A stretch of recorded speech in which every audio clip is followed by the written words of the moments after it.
Just மிஸ்ல escape. இன்னும் கொஞ்சம் அந்த அம்மா ப்ரெஷர் ஆயிடுச்சுன்னு வைங்களேன், நம்ம தீதி மம்தா பானர்ஜி தேர்தல் ஆணையத்தை தெருவில் விட்டு அடிச்சிருக்கோம். அந்த அம்மா அந்த ஸ்டேட்டில் பாஜகவையும் அந்த எலெக்ஷன் கமிஷனையும் ஹேண்டில் பண்ணுற அந்த ஸ்டைல் இருக்குல்ல, அது ரகமே வேற. எப்படி நம்ம ஹேண்டில் பண்ணும்? யார் இடத்துல வந்து யார் சீனை போடுறது, தொலைச்சிருவேன். நிஜமா சார், இவங்களும் அந்த அம்மாவை அடிக்க ட்ரை பண்ணாங்க, அடக்க ட்ரை பண்ணாங்க, ஒன்றும் பண்ண முடியல. துணை இராணுவம் முதற்கொண்டு சார் உள்ளே இறக்கி பார்த்தாங்க, வேலைக்கே அந்த அம்மா எதுக்குமே மசையலைன்னு வைங்கள, நின்று பேசுச்சு. உன்னால் என்ன பண்ண முடியும்னு என் மண்ணில் நீ பண்ணி காட்டு பார்ப்போம். அப்படித்தான் அந்த அம்மா நின்றுச்சு. கடைசியில் இப்போ வேறு வழி இல்லாமல் இறங்கி போய் எப்படியாச்சும் அந்த அம்மா கூட ஒரு ஏற்பாட்டுக்கு வருவோம், சமாதானம் பேச போயிருக்காங்க.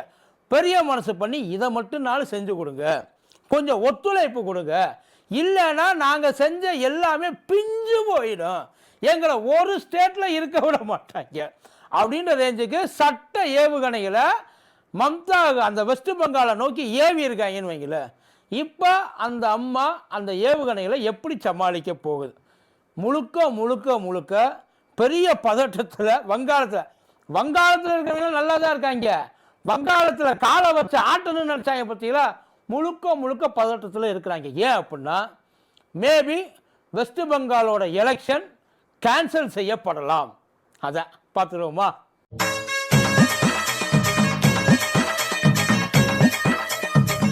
டயா பூஸ்டர் சுகரை கண்ட்ரோல் பண்ணும், உங்க ஆரோக்கியத்தை மீட்டு தரும். சர்க்கரையை கட்டுப்படுத்துறதுக்கான எளிமையான வழிமுறை, இயற்கையான வழிமுறை. அனைத்து மருந்து கடைகளிலும் கிடைக்கும். மதியம் வணக்கம், இது மதியம் தர்பார் கூத்தரி கோபில்.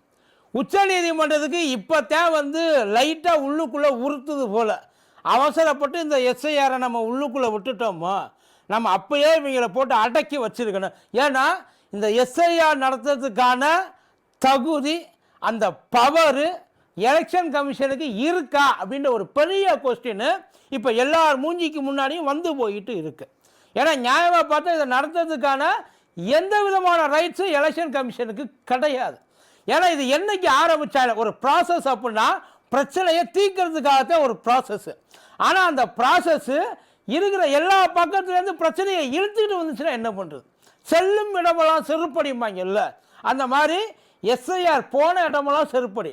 பீகாரில் ஆரம்பித்து இன்னைக்கு வரைக்கும் இப்போ வங்காளத்துலேயும் தமிழ்நாட்டில் ஓரளவுக்கு முடிஞ்சிச்சு. ஏன்னா ஒவ்வொரு இடத்துலையும் சுப்ரீம் கோர்ட் என்ன பண்ணுச்சு, அந்தந்த இடத்துக்கு ஏற்றாப்புல ஒவ்வொரு இடைக்கால உத்தரவை போட்டுச்சு. ஃபார் எக்ஸாம்பிள் இப்போ பீகாருக்கு போனோம் அப்படின்னா கவலைப்படாதீங்க, உங்களுக்கு அந்த லா அட்வைசர்ஸ்லாம் வருவாங்க, டிஸ்ட்ரிக்ட் வைஸாக டிஎல்எஸ் ஏம்பாங்க, அவங்கெல்லாம் வருவாங்க, வந்து உங்களை வந்து பார்த்துப்பாங்க, உத்தரவு போட்டுச்சு. ஆனால் அதுக்கப்புறம் எவனுமே அதை பற்றி கண்டுக்கலை. இப்போ தமிழ்நாட்டுக்கு என்ன பண்ணாங்க, நீங்கள் லிஸ்ட்டை எழுதி ஒட்டுங்கப்பா, எவன் இல்லையா அந்த லிஸ்ட்டையெல்லாம் எழுதி ஒட்டுங்க, எக்ஸ்ட்ரா கொஞ்சம் நாள் கொடுங்க, ஒர்க் பண்ணுறவங்களுக்கு நாள் கொடுங்க, அதே மாதிரி அந்த ஒர்க் பண்ணுறதுக்கு அந்த வாக்காளர்கள் இருக்காங்கல்ல அவங்களுக்கும் கொஞ்சம் நாள் கொடுங்க. அது அந்த பக்கம். வெஸ்ட் பெங்காலில் எக்ஸ்ட்ரீமாக அந்த அம்மா பண்ணது. எலெக்ஷன் கமிஷனுக்கும் மம்தா பானர்ஜிக்கும் கிட்டத்தட்ட வந்து ஒரு இண்டோ சீனா வார் மாதிரியே போச்சுன்னு வைக்கல. அதாவது இவங்க என்ன ரெண்டு பேருக்கும் ஒருத்தருக்கு மேலே ஒருத்தர் நம்பிக்கை இல்லை. மம்தா பானர்ஜி அடித்து சொல்கிறாங்க, இது ஃப்ராடு பண்ண தான் என் ஊருக்கு வந்திருக்கு. யாரை? இசிஐ என்ன சொல்கிறாங்க, சார் இந்த ஊருக்குள்ளே எனக்கு இருக்கிறதுக்கே பயமாக இருக்குது சார், அந்த உயிர் பயத்தை காமிச்சிட்டாங்க சார், கண்ணுக்கு முன்னாடி எப்போ வந்து நாங்கள் காலையில் கண்ணு முழிக்கிறப்ப பாடியாக இருப்போமா, பக்கத்தில் இருக்க உயிரோடு இருப்பானா அப்படின்றதெல்லாம் டவுட்டாக இருக்குது, எங்கள் உயிருக்கு அச்சுறுத்தல் இருக்குன்ற ரேஞ்சுக்கு ஞானேஷ்குமார் ஐயா பேசிட்டாப்புல. இங்கே வெஸ்ட் பெங்காலில் மட்டும். இப்போ இந்த வெஸ்ட் பெங்காலில் அங்கனுக்குள்ளே எப்படின்னா அந்த லாஜிக்கல் டிஸ்கிரிபன்சி, அதாவது கிட்டத்தட்ட ஒரு 60 லட்சம் பேர், ஆல்மோஸ்ட் 1 கோடி பேர் எலெக்ஷன் கமிஷன், ஆனால் ஒரு 60 லட்சம் பேர் இந்த லாஜிக்கல் டிஸ்கிரிபன்சிலே இருக்காங்க. இந்த லாஜிக்கல் டிஸ்கிரிபன்சின்றது என்னென்னா, ஒன்று அந்த 2002 தேர்தல் இங்கே நடந்துச்சு இல்லையா, அந்த தேர்தலுக்கும் இந்த தேர்தலுக்கும் இடையில இப்போ வரப்போகிறதுக்கு அந்த ரெலவன்சி பார்ப்பாங்க. அதான் பேர் மாதிரி இருக்கும், அப்பா பேர் மாதிரி இருக்கும், வயசு சேஞ்ச் ஆகிருக்கும், வேறு வெஸ்ட் பெங்காலில் எவ்வளோ பெரிய பிரச்சனைகள்லாம் இருந்து சமாளித்து வந்தாங்கன்றது எல்லாருக்கும் தெரியும். அங்கே ஒவ்வொன்றும் ஒவ்வொரு மாதிரி. இப்போ மம்தா பானர்ஜி வந்து எலெக்ஷன் கமிஷன் மேலே வச்ச பெரிய ஒரு விஷயம் என்னென்னா, இவங்க எதுக்கு என் ஸ்டேட்டில் உள்ளவங்க சரியாக இருக்கிறாங்களா, இங்கே இருக்கிற விஷயம்லாம் சரியாக இருக்கு, அந்த பக்கத்து ஸ்டேட்லேருந்து எதுக்கு ஆள் கூட்டிகிட்டு வந்தாங்க. திரிபுராலேருந்து 8500 பேரை மைக்ரோ அப்சர்வர்ன்ற பேரில் இறக்கியிருக்காங்க. எதுக்கு இறக்குனாங்க? அவனுக்கு பெங்காலியை பற்றி என்ன தெரியும், பெங்கால் மக்களை பற்றி அவங்களுக்கு என்ன தெரியும்? அவங்கள கொண்டாந்து இறக்கி விட்டா இஷ்டத்துக்கு அவங்க சொல்கிறது தான். அப்போ நாங்கள் அப்போ அவன் வந்து அடிச்சுட்டான்னா நான் அந்த ஊரை விட்டு போயிடுறதா? அவன் சொல்கிறது எப்படி நீங்கள் கேட்கலாம்? இது கோர்ட்டுமே கேட்டுச்சு. ஏன்னா இங்கே கோர்ட்டில் பெங்காலை சேர்ந்தவங்க நீதிபதியாக இருந்தாங்க. அவங்க கேட்டால் ஏப்பா இவ்வளவு பிரச்சனைகள் இருக்குது, நீ இன்னும் உள்ளுக்குள்ளே போனீங்கன்னா நிறையா பிரச்சனைகள் டீட்டெயில். ஏன்னா ஒவ்வொரு இடத்துலையும் அதுக்கு ஏற்றாப்புல அதோட தன்மைகள் மாறும். அது அவங்க பழக்க வழக்கங்கள் மாறும், அவங்க பேசுகிற முறை மாறும், இன்னும் சொல்லப்போனால் பேர் எழுதுகிற முறை கூட மாறும். இப்போ நம்ம இந்த மம்தா பானர்ஜின்னு சொல்கிற பற்றி அந்த பானர்ஜி வந்து பந்தோபாத்தியான்னு எழுதுவாங்க அங்கே பெங்காலியில் எழுதுகிறப்ப. அப்போ அந்த சிஸ்டம் என்ன பண்ணும், ஆட்டோமேட்டிக்காக எல்லாரையும் அடித்து கலைச்சி விட்டுரும். இந்த 50 லட்சம் இப்போ அவங்க பேசுகிறது 1 கோடி பேரை பற்றி இல்லை, 50 லட்சம் பேர் டிஸ்பியூட்டில் இருக்குது. இந்த 50 லட்சம் பேரை நீ சரி பண்ணிட்டா நீ எலெக்ஷனுக்கு போகணும். இது மம்தா பானர்ஜியோட சுப்ரீம் கோர்ட். அதுக்கு இதுக்கு முன்னாடி இப்போ ஐயா அந்த கொல்கத்தாவோட ஹைகோர்ட்டில் சுஜய் பால் அப்படின்னு சொல்லிட்டு ஐயா நீதிபதி, அந்த இது சிஜிஐயே இருக்காப்புல, தலைமை நீதிபதியாக கொல்கத்தாவில் இருக்கார். அவருக்கு சுப்ரீம் கோர்ட்டு ஒரு இது கொடுத்துருக்கு, ஐயா நீங்கள் இதெல்லாம் பண்ணணும். அவசரமாக ஆர்டர் போட்டிருக்காங்க சார். எல்லா மட்டத்துலேருந்து அங்கே கொல்கத்தாவில் இருக்க இவர் தலைமை நீதிபதியாக இருக்கட்டும், சீஃப் செக்ரட்டரியாக இருக்கட்டும், அப்புறம் சீஃப் எலக்ட்ரல் ஆஃபீஸராக இருக்கட்டும், அப்புறம் இங்கே இருப்பாங்க இல்லையா டிஜிபி, எல்லாரும் உயர்மட்ட அளவில் அத்தனை பேரையும் ஒன்றா கூப்பிட்டு உட்கார வச்சு இந்த பிரச்சனையை முடிச்சே ஆகணும். என்ன பண்ணலாம் அப்படின்னு பார்க்குறப்ப அந்த பிரச்சனையை முடிக்கிறதுக்கு நினச்ச நேரத்துக்குள்ள முடிக்கிறதுக்கு வாய்ப்பு இல்லை. அவங்க என்ன சொல்லிட்டாங்க, எங்கேருந்து வேணாலும் நீ ஆள் எடுத்துக்க, இந்த ஜுடிஷியரி சிஸ்டத்தில் இருக்க எவனும் லீவே போடக்கூடாது மார்ச் வரைக்கும். மார்ச் முழுக்க, அதாவது இந்த டிரான்ஸ்ஃபர் ஆகி போகிறாங்க பார்த்தீங்களா, அதுக்கு அந்த டிரான்சிஸ்ட் லீவுன்னு ஒன்று கொடுப்பாங்க. அதாவது அந்த மாற்றல் ஆகி போகிறதுக்கு அவங்களுக்கு அந்த அந்த டிரான்ஸ்ஃபர் பண்ணி அவங்களோட சொந்த பொருட்கள்லாம் கொண்டு போவாங்க இல்லையா, பேக்கேஜிங் அண்ட் மூவிங்னு வச்சுங்களேன், அதுக்கு கூட நீ லீவ் எடுக்கக்கூடாது. அந்த கடைசி நாள் அடுத்தால் இங்கே வந்து ஜாயின் பண்ணுற வரைக்கும் நீ பண்ணுற வேலையை பண்ணிக்கிட்டே இருக்கணும், எதுக்கு லீவு கிடையாது. அந்த அளவுக்கு இன்டென்ஸாக போயிட்டான். கிட்டத்தட்ட நீங்கள் ஜட்ஜை உள்ளே இழுங்க, அதாவது இவ்வளோ டிஸ்கிரிபன்சி இருக்குல்ல. அவங்க எதுக்காக வந்து இப்போ அந்த சுப்ரீம் கோர்ட் முடிவு பண்ணியிருக்கேன்னா, ஸ்டேட் கவர்மெண்ட்டுக்கு எலெக்ஷன் கமிஷன் மேலே நம்பிக்கை இல்லை, எலெக்ஷன் கமிஷனுக்கு ஸ்டேட் கவர்மெண்ட் மேலே நம்பிக்கை இல்லை. இன்டர்ஃபியர் ஆங்க, ஒரு தேர்ட் பார்ட்டி உள்ளே வாங்க, அவங்க 2 பேருக்கு இடையில அவங்க 2 பேரும் ஒத்துக்கிற மாதிரி இந்த விஷயத்தை நீங்கள் இறங்கி பண்ணுங்க. எந்த ஸ்டேட்லையும் இந்த வேலையை இது வரைக்கும் யாரும் பண்ணலை. சுப்ரீம் கோர்ட்டு இறங்கி நிற்கிது இந்த வேலையை பார்க்கணுன்ட்டு. இதுக்காக நீங்கள் வந்து civil court, session court, special court, இந்த மூவிங் கோர்ட்டெல்லாம் இருக்கும் பார்த்தீங்களா, நடமாடும் கோர்ட்டு, அங்கே இருக்கிற நீதிபதி எல்லாரையும் பிடிங்க. தகுதியான ஆட்கள் ஜுடிஷியரியில் இருக்க மினிமம் எக்ஸ்பீரியன்ஸ் இருக்கிற ஒரு 3 வருஷம் 4 வருஷம் எக்ஸ்பீரியன்ஸ் இருக்கா அத்தனை பேர் அந்த ஜட்ஜு ஈக்குவல் இருப்பாங்க இல்லையா, அவங்க அத்தனை பேர் இதில் உட்காந்து வேலை பார்க்கணும். இப்படி வேலை பார்த்தா தான் நம்மளால் முடியுன்றப்ப அங்கே பார்த்தா ஒரு 80 பேர் தான் இருக்காங்க அந்த உள்ளுக்குள்ளே, அந்த வெஸ்ட் பெங்கால் ஸ்டேட்டுக்குள்ளே 80 பேர் தான் அவங்களால இருக்க முடிஞ்சு. அந்த 80 பேருக்கு மேலே முடியலை. இதைத்தான் எழுதி அனுப்பிச்சிருக்காரு இந்த 80 பேரை வச்சு. ஏன்னா பெண்டிங் அப்ளிகேஷன் 50 லட்சம் அப்ளிகேஷன் இருக்குது. அந்த 50 லட்சம் அப்ளிகேஷனை எப்படி இறக்குறது, இதை எப்படி வரும் 80 பேர் சரி, 50 லட்சம் அப்ளிகேஷனை எப்போ சரி பார்த்து எப்போ எல்லாத்தையும் முடிச்சு இந்த 80 பேர் எவ்வளோ பேர் உதவி வேணான்னு முடியாது அப்படின்ற மாதிரி சொல்லி இங்கேருந்து லெட்டர் அனுப்பிச்சிட்டார். கொல்கத்தா ஹைகோர்ட் அந்த ஜட்ஜ் இருக்கார் இல்லையா தலைமை நீதிபதி, அவர் சுப்ரீம் கோர்ட் ஐயா சூரியகாந்துக்கு அனுப்பிச்சிட்டார். ஐயா சூரியகாந்த் ஐயா தனியாக உட்காந்து இதை முடிவு எடுக்கும். ஏன்னா இந்த எஸ்ஐஆர் வந்து இந்த 3 பேர் ஐயா சூரியகாந்த், விபுல் பஞ்சோலி, ஜெயமலையா பாக்சி, இவங்கெல்லாம் வந்து சேர்ந்து இதுக்கு என்ன பண்ணலான்னு பார்க்குறப்ப தான் நீங்கள் கவலைப்பட வேண்டாம், உங்கள் ஸ்டேட்டில் மட்டும் இல்லை பக்கத்து ஸ்டேட்லையும் சேர்த்து எடுத்துக்கோங்க. தயவு செய்து இந்த பிரச்சனையை முடிங்க. எங்கேருந்து வேணால் அவங்களுக்கு வரப்போகிற போக்குவரத்து செலவு, தங்குற செலவு, அவங்களுக்கு அந்த கொடுக்க வேண்டிய அந்த சம்பளம், இது அத்தனையும் பியர் பண்ணிக்க வேண்டியது தேர்தல் ஆணையம். அந்த நீதிபதி கிட்டத்தட்ட ஒரு 250 நீதிபதிகள் டிராப் பகலாக வேலை பார்க்குற மாதிரி இருக்கும். யோசிச்சு பாருங்கள் சார். இது மட்டும் இல்லாமல் இந்த 250 பேர் இங்கே வந்துட்டாங்கன்னா அந்த கோர்ட்டோட வேலைகள் அதையும் சேர்த்து அவங்க பார்க்கணும், அதை சேர்த்து இதையும் பார்க்கணும் அதையும் பார்க்கணும். எவ்வளோ பெரிய ஒரு ப்ரெஷரில் கொண்ட சுப்ரீம் கோர்ட் ஏன் இதுக்கு உள்ளே வருது நினச்சி பாருங்களேன். எனக்கு இந்த இடத்துல பெரிய அவங்க எவ்வளோ வேணாலும் பண்ணட்டும், இப்படியே அந்த 250 பேர் வந்தாலுமே குறைஞ்சபட்சம் 4-5 மாதம் ஆகுன்றாங்க. இப்போ எப்படி பார்த்தாலும் ஏப்ரலில் வந்து இப்போ பிப்ரவரி, ஏப்ரலில் வந்து தமிழ்நாட்டுக்கு மேற்கு வங்கத்துக்கு முதற்கட்ட தேர்தல் கண்டிப்பாக வந்துடும்.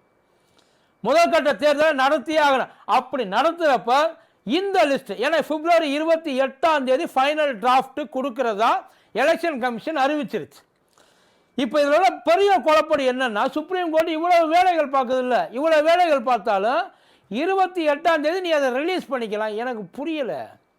படம் முழுச ஒரு பக்கம் படம் தேட்டரில் ஓடிட்டு இருக்கும்போது இன்னொரு பக்கம் ஷூட்டிங் எடுத்துக்கிட்டு இருப்பாங்க. எப்படி அது ஒத்து வரும்? அது எப்படி சார் தின்னுக்கிட்டே போக முடியுமா? யோசிச்சு பாருங்க, அது எப்படி செட் ஆகும்? அந்த ஃபைனல் டிராஃப்ட்னு அதை எப்படி நீங்கள் முதல்ல சொல்லுவீங்க? அது ஃபைனல் டிராஃப்ட் கிடையாது இல்லையா? அவங்க என்ன சொல்கிறாங்கன்னா 28 நீ அந்த ஃபைனல் டிராஃப்டை ரிலீஸ் பண்ணிடு. ஆனால் அதுக்கப்புறம் நீ வர்ற எல்லாமே அடிஷ்னல் ஃபைனல் டிராஃப்ட்டு, கூடுதல் இறுதி படிவம் அப்படின்னு சொல்லி அதை கொண்டாந்து நீ உள்ள வை, இதை விட்டுறாத. அப்புறம் அவன் ஓட்டு போடுறது எப்படி? இப்போ ஏப்ரல் மாதம் மே மாதத்தில் வந்து ஒரு எக்ஸாம்பிள் சொல்கிறேன். ஒரு 1,00,000 பேர், எப்போ இந்த 1,00,000 பேரை ஓட்டில் சேர்த்துக்க, அப்போ அந்த 1,00,000 பேர் யாருக்கு ஓட்டுக்கு போடுவான்? இந்த இடத்துல ஏன் சுப்ரீம் கோர்ட்டு இவ்வளோ தூரம்? எனக்கு அதுதான் புரியலை. ஏன் எலெக்ஷன் கமிஷனுக்கு இவ்வளவு இடம் கொடுத்தது?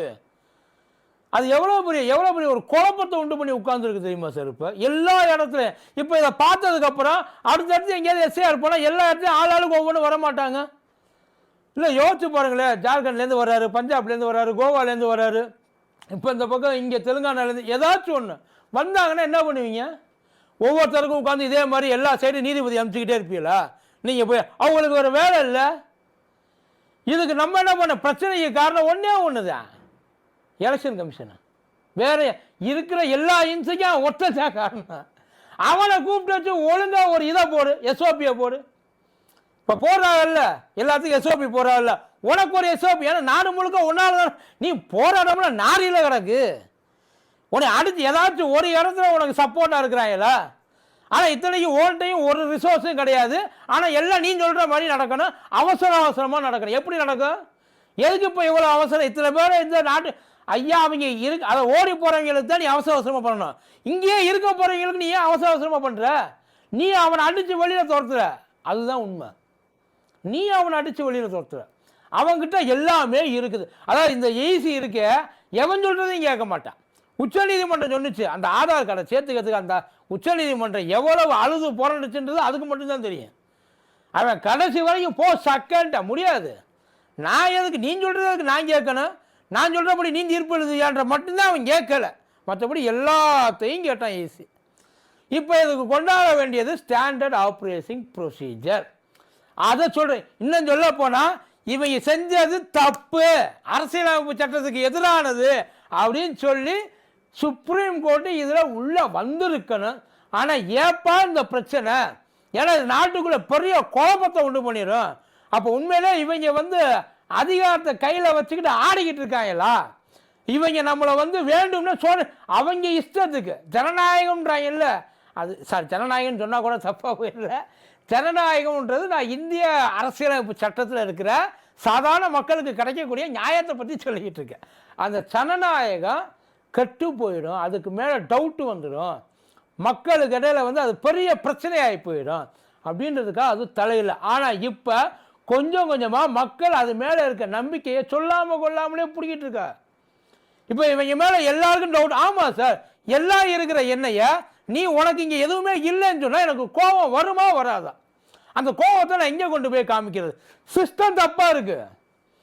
ஏன்னா ஒவ்வொரு இடத்துக்கு ஏற்றாப்புல நீ அதுக்கு ஏற்றாப்புல தானே, அதுக்கு தானே மாநிலத்துக்கு ஒரு தேர்தல் ஆணையரை வச்சுருக்க. இந்த சீஃப் எலெக்ஷன் ஆஃபீஸர் எதுக்கு வச்சுருக்க? அந்தந்த இடத்துல இருக்கிறதுக்கு ஏற்றாப்புல நீ எல்லாத்தையும் ரெடி பண்ணுன்றதுக்காக தானே. அதை புரியலையே, அதை பண்ணலையே. இப்போ இதெல்லாம் பண்ணி முடிச்சுட்டு ஒருவேளை இப்போ வெஸ்ட் பெங்காலில் ஒட்டு மொத்தமாக முழு ஃபோக்கஸும் அங்கே இருக்குது. சுப்ரீம் கோர்ட்டு உள்ளே வந்து நிற்குது, எலெக்ஷன் ஆஃபீஸராக இங்கே வச்சுருக்காங்க, ஸ்டேட் கவர்மெண்ட்டும் இருக்குது. இது முடியறதுக்கு ஒரு 5 மாதம் ஆச்சுன்னா அப்போ எலெக்ஷனை எப்போ வைப்பிய? அப்போ இதுக்கு முன்னாடி நடந்த எலெக்ஷனில் இதே மாதிரி பிரச்சனைகள், இதே மாதிரி ப்ராசஸ், இதே மாதிரி வந்து சரிபார்க்கிறது, வேலிடேட் பண்ணுறது, உள்ளவங்களை மறுபடியும் சேர்க்கிறது, இந்த வேலையில் ஏன் மற்ற ஸ்டேட்டில் பார்க்கல? கேட்பானா மாட்டானா? அப்போ நாங்களாம் இழிச்சவாயனா? எங்கள் பேர்லாம் எதுவுமே இல்லைன்ட்டாங்க. அதாவது ரேஷன் கடையில் பொருள் கொடுப்பாங்களா, ஆனால் ஓட்டர் ஐடியில் ஓட்டர் லிஸ்ட்டில் அந்த ஓட்டு போடுற உரிமை இருக்காதான். பொருளை வாங்கிக்கோ, நீ பேசாமல் ஓட்டை மட்டும் நீ போடாத, வேணும் கொடுக்குறத வாங்கிட்டு கம்முன்னு. அதானே என்ன சார் நியாயம் இது? இப்போ எவ்வளோ குழப்படிகள் இருக்குது. அந்த அம்மா இதெல்லாம் இல்லாமல் சரி பண்ண விடாமல் சரி ஆகாமல் எனக்கு ஒரு கிளியர் டீட்டெயில் நம்புகிற மாதிரி வந்து ஒரு விஷயம் டிராஃப்ட் வரல அப்படின்னா எலெக்ஷன் நடக்காது அப்படின்றதுல அந்த அம்மா உறுதியாக இருக்கிறாங்க. பார்ப்போம் என்ன பண்ண போகிறான்ட்டு. நன்றி.